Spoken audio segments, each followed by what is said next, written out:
that's a very hot topic at the moment. So Invisalign uses orthodontists or dentists to advise patients and to ensure that they receive the best possible care. Whereas Smile Direct, they use obviously direct-to-consumer products whereby patients of York can go online and they can shop for braces online, and they can do so by using a postage service. Of course, in my personal opinion, this is not the best idea, especially when it comes to healthcare. So direct-to-consumer orthodontics are not as safe as prescribed orthodontics by a dentist or an orthodontist. So I appreciate why it is so hot at the moment, Smile Direct, and why it is so appealing. We live in an era where everything that we wanted to buy online is so easily grabbed, and with the press of a button you can buy anything online, including straight teeth. However, is it safe? I mean, let's talk about it in a bit more detail, because I feel like it is not as good as they sell it to be. So my first question and my first concern is, how is the diagnosis being made?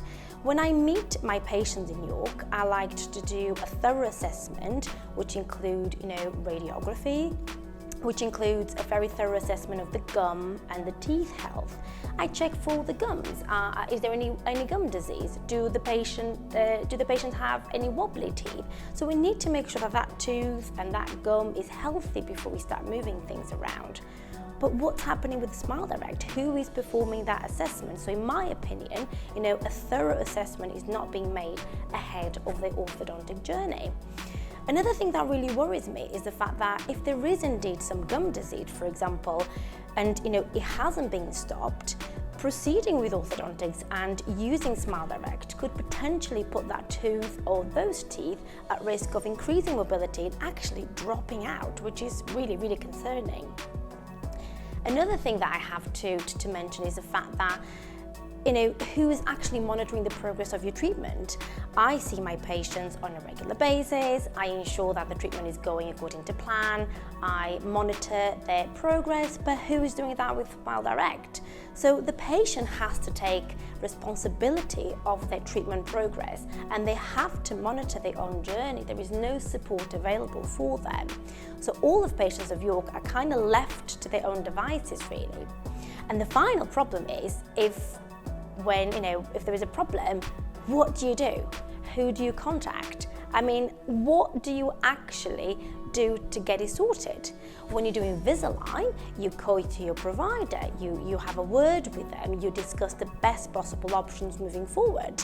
And if your treatment is being well monitored throughout, then you really shouldn't have any issues at all. But with Smile Direct, I mean, who do you go to if you have a wobbly tooth and the tooth that is about to drop out? What do you do?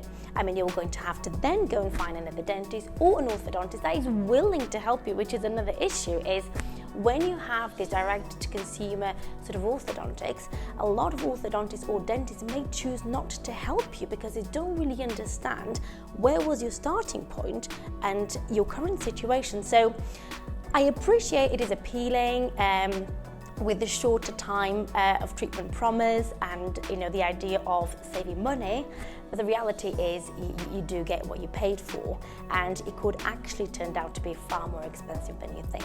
So food for thought.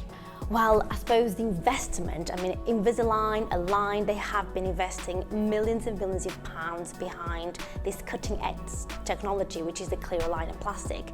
They are committed to continuing to deliver excellent clinical results with the development of the products and development of the treatment planning, whereas with the Smile Direct, there is an issue, there isn't anything.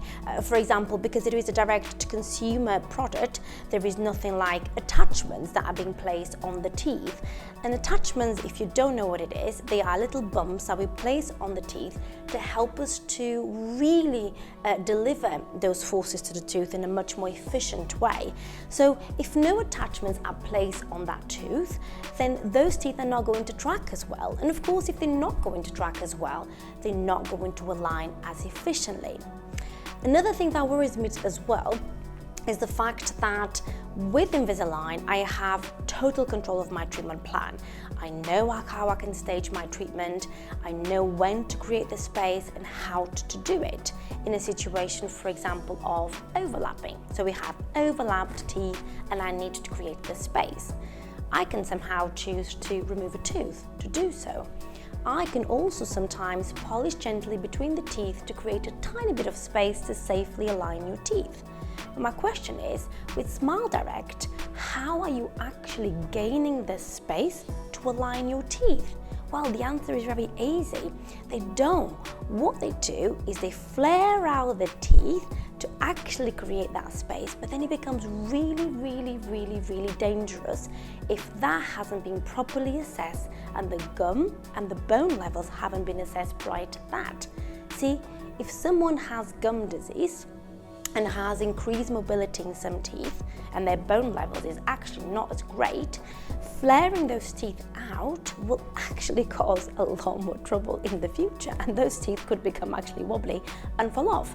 So an assessment is important, and in my opinion, you're not getting that with Smile Direct Club. So investment in Invisalign through cutting edge technology, through their delivery and through the commitment to continue to educate and continuing to become better with their technicians and with the technology behind the products, with the clean checks, makes Invisalign a considerably better choice compared to Smile Direct Club.